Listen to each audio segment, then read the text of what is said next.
Bien, pues vamos a compartir la palabra, así es que le voy a pedir por favor que me acompañe en Gálatas capítulo 3 y vamos a leer a partir del versículo 19.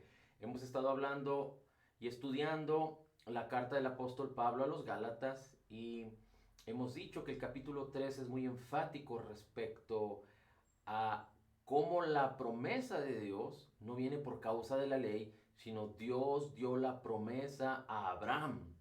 Dice la escritura 430 años antes. Así es que Moisés y la ley de Moisés fue una temporalidad, fue una dispensación mientras aparecía la simiente a la cual fue dada la promesa. Dice la escritura, a Abraham fue dada la promesa y a su simiente, y no habla de simientes, pero de su simiente, la cual es Cristo. Así es que la intención de Dios nunca fue que la promesa fuera a través de intentar ganarla a través de las obras, sino que por causa de ciertos detalles importantes que vamos a ver a partir del día de hoy, del versículo 19, fue dada la ley de manera temporal hasta que la simiente viniera, esto es Jesucristo. Así es que la justicia es por la fe y la bendición de Abraham es de todo aquel que cree. Es decir, los que son de la fe de Jesús son bendecidos también con Abraham. Así es que dice la escritura en el versículo 19, entonces, ¿para qué fue dada la ley? Y estamos hablando de la ley de Moisés.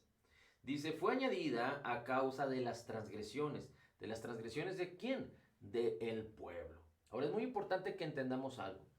Las transgresiones, los pecados, podemos o tenemos que pensar en dos cosas. Lo primero es que todos los hombres antes de Cristo están destituidos o estaban destituidos de la gloria de Dios. Es decir, desde el pecado original, el Espíritu de Dios se apartó del interior del hombre. El hombre fue creado con el soplo de Dios y el hombre fue, una vez que tenía el Espíritu de Dios en su interior, fue un alma viviente. Dice la Escritura, usted lo puede encontrar en el principio, en Génesis capítulo 1 y capítulo 2. Así es que cuando nosotros entendemos que el hombre es un ser tripartita y que por causa del pecado Dios se apartó del hombre y el hombre quedó separado de Dios, a esto se refiere la escritura cuando dice, si comes del fruto del árbol de la ciencia del bien y del mal, ciertamente morirás. El hombre no murió físicamente, pero el Espíritu de Dios se apartó del hombre. El hombre quedó con un espíritu solo, apartado de Dios.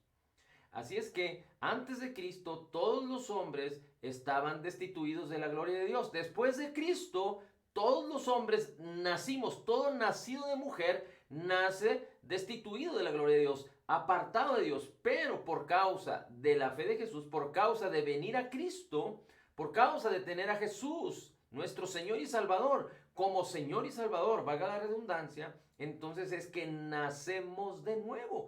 Y el hombre, a través de la fe de Jesús, puede tener la oportunidad de dejar de ser destituido para ahora convertirse en hijo, no por voluntad propia, sino por la voluntad y el poder de Dios.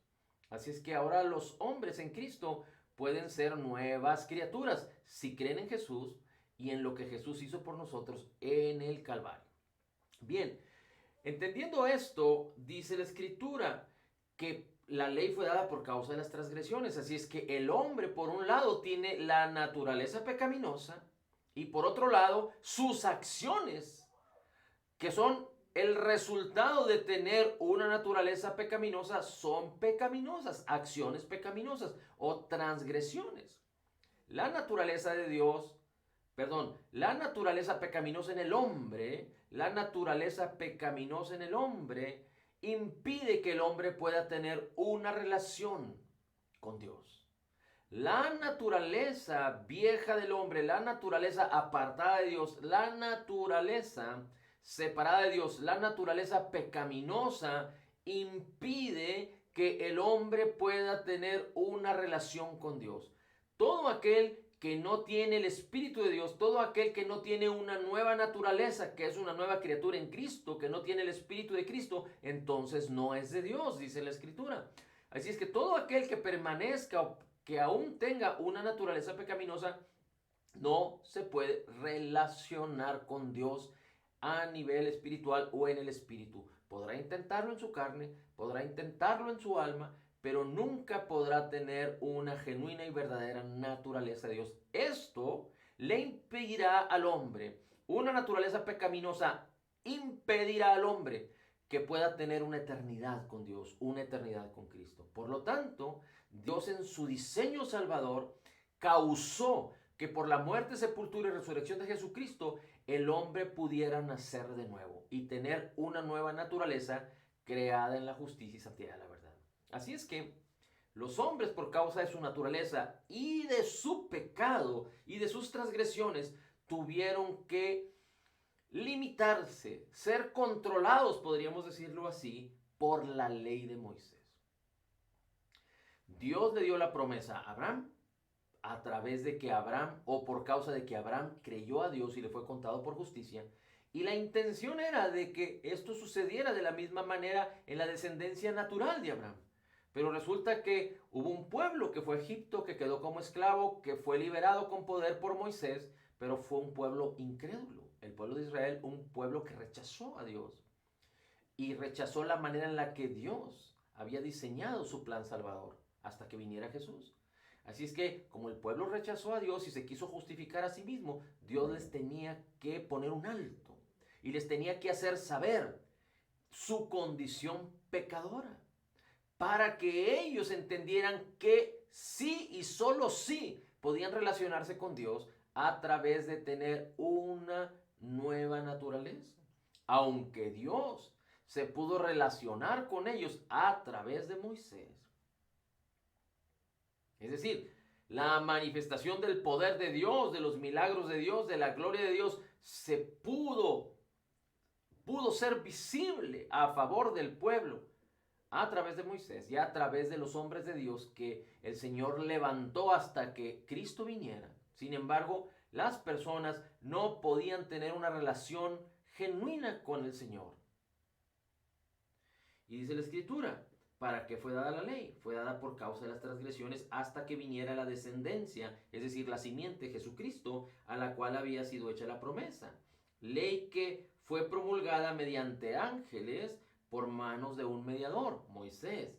Ahora, un mediador no es de una parte solamente, ya que Dios es uno, es decir, Moisés era mediador entre Dios y el pueblo de Israel. ¿Es entonces la ley contraria a las promesas de Dios? No, porque la ley es santa, pero no puede santificar al hombre. La ley es perfecta, pero no puede hacer perfecto al hombre. La ley es buena, pero no puede hacer bueno al hombre, sino que la ley lo que hace es manifestar, enseñar, mostrar el pecado del hombre para que el hombre entienda que es pecador. De ningún modo, dice la Escritura, porque si hubiera dado una ley capaz de impartir vida, entonces la justicia hubiera sido o hubiera dependido de la ley. Pero la Escritura lo encerró todo bajo pecado, es decir, los decretos, los estatutos de la ley, lo encerraron todo bajo pecado para que la promesa que es por la fe de Jesucristo fuera dada a los que creen, para que no fuera por obras, para que no fuera por vernos a nosotros mismos, para que no fuera para que nosotros estuviéramos ocupados o preocupados por cómo agradar a Dios, sino para que nuestros ojos o los ojos de los hombres fueran puestos en Jesús, el Salvador que habría de venir. Versículo 23, y antes de venir la fe, estábamos encerrados bajo la ley, confinados por la fe que había de ser revelada. De manera que la ley ha venido a ser nuestro tutor, nuestro maestro, nuestro ayo para conducirnos a Cristo. Recuerde, Cristo manifestó su gloria, su ministerio, su obra terminada, completa y perfecta para salvar, para reconciliar al hombre con Dios, para restituir lo que se había perdido, para que el hombre cambiara de manera de pensar y para que entendiera que el reino de Dios se había acercado y que no había ningún otro camino al Padre, a la salvación, a la vida eterna, sino era a través de Él mismo, del Señor Jesús. porque el Señor Jesús era el camino, la verdad y la vida. Quiero hacer un paréntesis aquí porque vi un video acerca de un judío, o aparentemente él se dice ser judío, hablaba perfectamente español, no sé si se cree judío porque siga la religión judía o porque realmente es un judío natural, descendiente. Y dice este hombre, ¿por qué nosotros no seguimos a Jesús? ¿O por qué los judíos no se reúnen en el nombre de Jesús? ¿O no buscan a Jesús? ¿O no siguen a Jesús? Y entre sus muchas otras cosas, él dice que porque Jesús fue pues una persona común y corriente como los demás. Pero más allá de poder entender y a través de la escritura sabemos que Cristo es Señor de los señores, Rey de los reyes, que Él mismo es Dios, que Él mismo se hizo carne, que fue profetizado desde el Génesis hasta el Apocalipsis, que vino, manifestó su gloria y su poder y regresará por la iglesia. Esta persona ignora que todos los discípulos y la primera iglesia que nació y los primeros 3,000 que se convirtieron a Cristo cuando vino el Espíritu de Dios en el día de Pentecostés, y los 5,000 que se volvieron a convertir cuando el Señor sanó a aquel cojo a través de la mano de Pedro y de Juan. Este hombre ignora que todos estos personajes, miles de personas, eran judíos, judíos cristianos. De hecho, el apóstol Pablo aquí a los Gálatas habla acerca de que los Gálatas, que eran gentiles, es decir, no eran de nacionalidad judía, pero habían recibido el evangelio de la vida, el evangelio de la gracia de nuestro Señor Jesucristo, habían recibido a través de la fe de Jesús por el Espíritu de Dios, por la palabra genuina del evangelio que el apóstol Pablo fue enviado a predicar a los gentiles, y que habían caído de la gracia que es más alta. La gracia y la verdad vino con Jesús.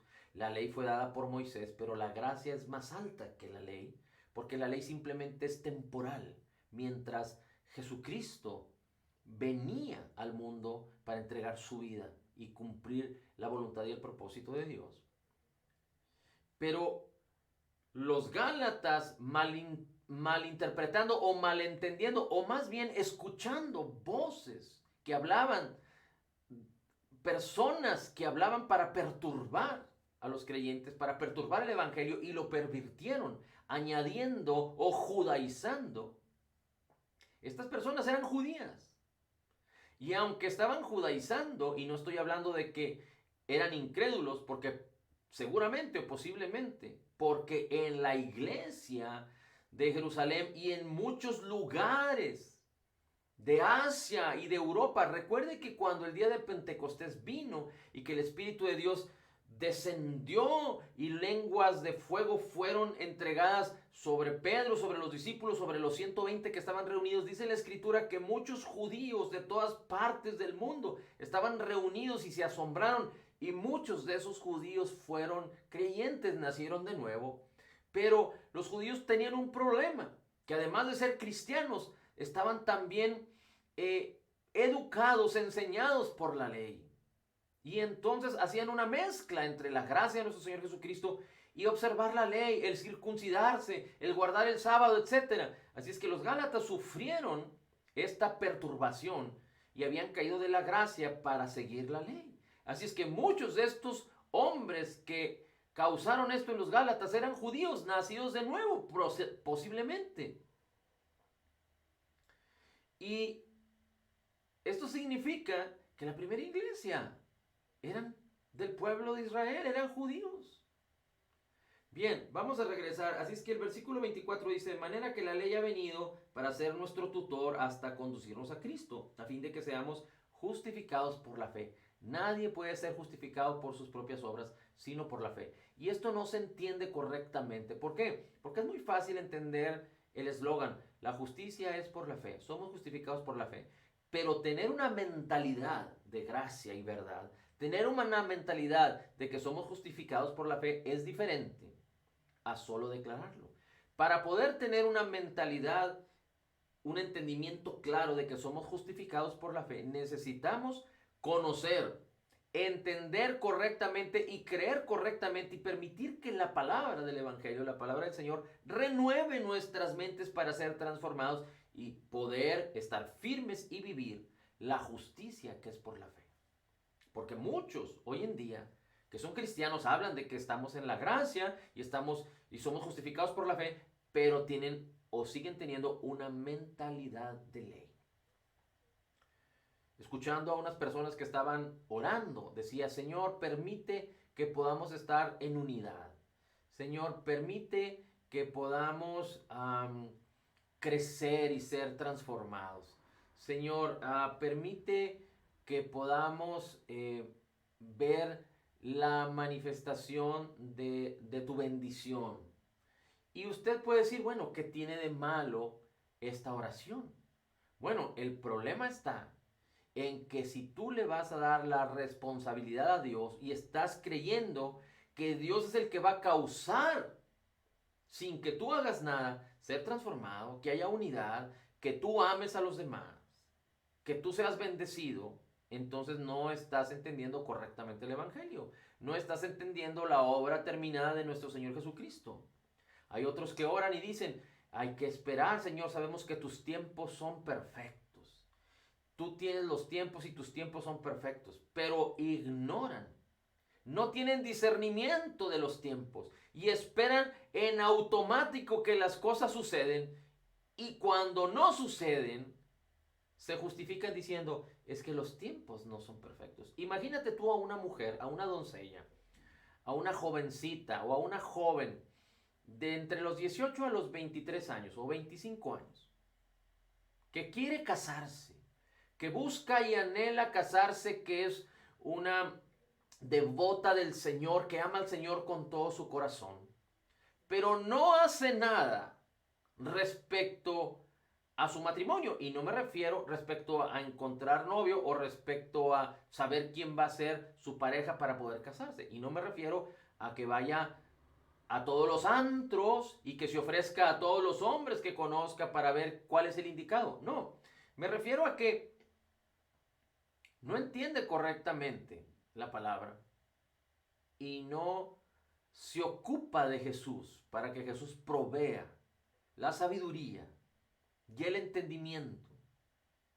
Y entonces pasan 10 años y aquella mujer no conoce a ningún hombre y no se casa, y la mujer dice: es que los tiempos de Dios son perfectos. Y como no ha sucedido, la mujer dice: los tiempos de Dios son perfectos, y se justifica en los tiempos de Dios cuando Dios le presentó a la persona con la que se iba a casar, pero ella ignoró.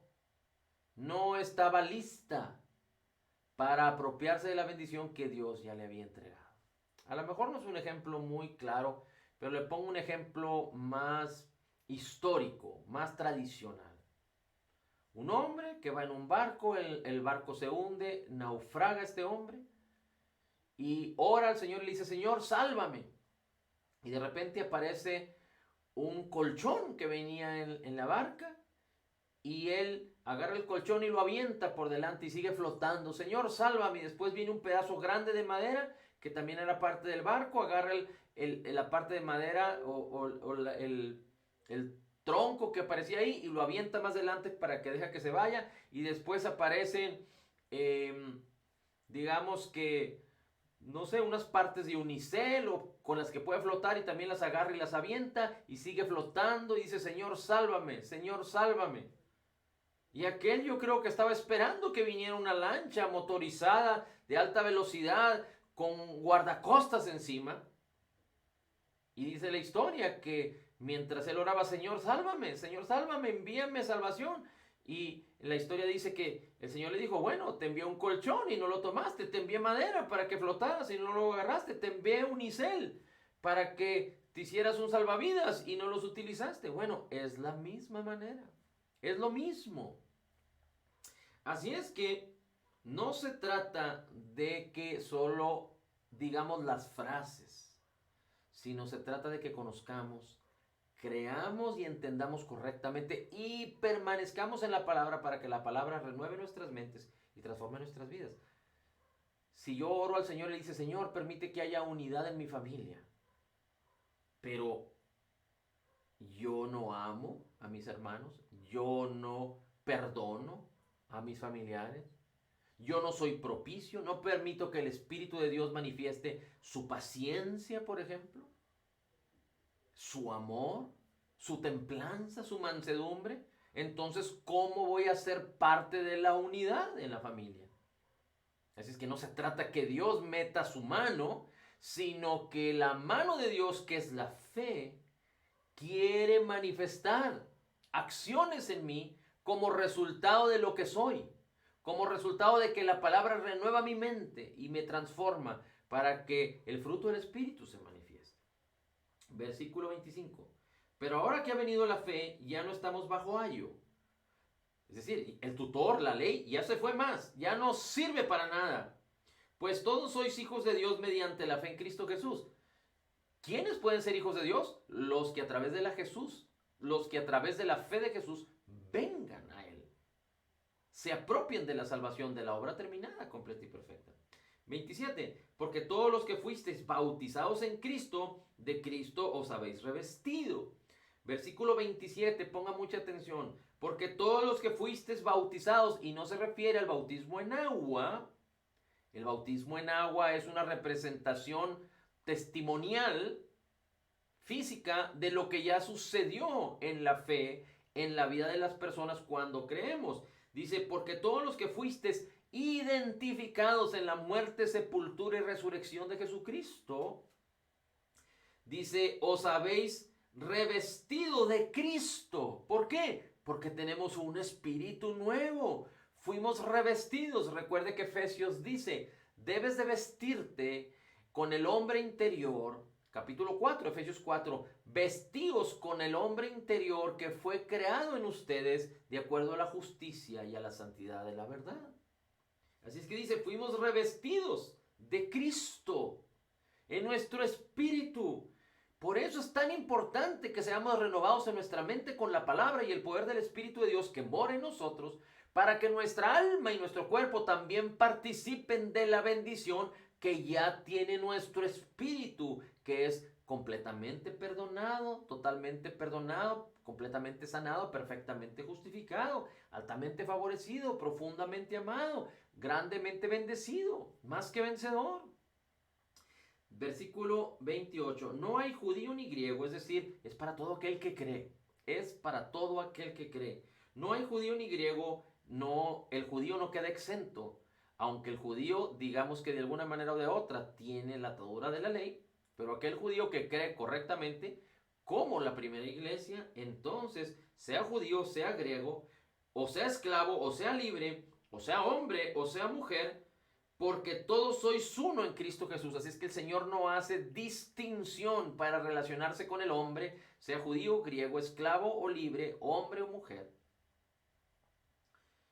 Porque todos sois uno en Cristo Jesús. Y si sois de Cristo, versículo 29, entonces sois descendencia de Abraham y herederos según la promesa. Y aunque físicamente en este mundo hay autoridades, digamos que hay una manera correcta en donde Dios quiere que entendamos y pongamos en acción lo que su palabra dice, como por ejemplo en la familia, en donde no es la mujer la que debe dirigir la familia, pero no quiero que me malinterprete, pero delante del Señor Jesucristo todos somos uno en relación con Dios. Ahora, en relación con nuestros semejantes, en relación con el hombre y la mujer son uno. En una sola carne, no un espíritu, una sola carne.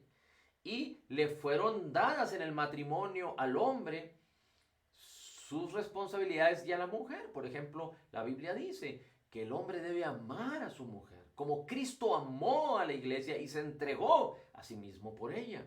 La mujer tiene que honrar a su marido como la iglesia honra a Cristo. Los hijos no deben ser rebeldes. Los hijos no son los que deben controlar la familia, no son los que deben guiar a la familia. Los hijos tienen que obedecer a sus padres, porque esto es bueno. Y los padres tienen que guiar, instruir, enseñar, disciplinar a sus hijos en amor, en paciencia, en abundancia de gracia, en la verdad, en la justicia. Y hay muchas cosas que decir al respecto, pero lo más importante de todo esto es que nunca perdamos el foco de que Jesús es el Señor y que Jesús es el Salvador, y yo quiero que Jesús sea el Señor de mi vida, y para ello necesito que la palabra sea mi Señor, porque la palabra es Jesús, para que la palabra me renueve y sea transformado, para que realmente viva en la justicia que es por la fe de Jesús.